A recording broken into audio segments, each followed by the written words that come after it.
1.5 square फुटला एक घड पाहिजे. काळी. हा, काळी. आणि त्याला अजिबात एक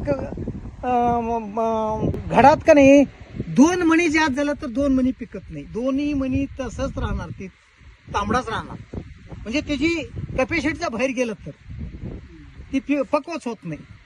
म्हणजे ती काढावीच लागते त्याला.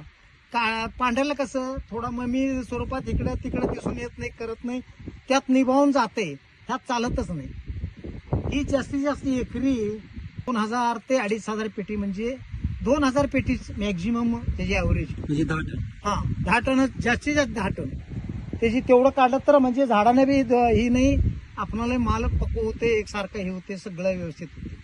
नाही तर जास्त झालं तर पिकतच नाही. तुम्हाला ते लाल होऊस तर काही वाटणार नाही, लाल झाले की आहे तसंच राहणार, ती कलरच चेंज होत नाही.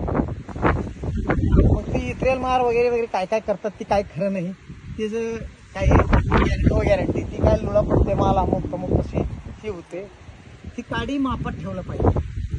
आणि याला पोटॅश वगैरे मात्रा, काडी जरा जाड पाहिजे, त्याच्यापेक्षा जाड काडी लागते याला, तर ती काडीमध्ये घड चांगली निर्मिती होते. आणि ती सोनाकाला वगैरे बारीक काडी असले तरी त्यात घड ही होते. पण 1.5 स्क्वेअर फुटाला एक घड पाहिजे बघा, ब्लॅकमध्ये. ब्लॅकमध्ये.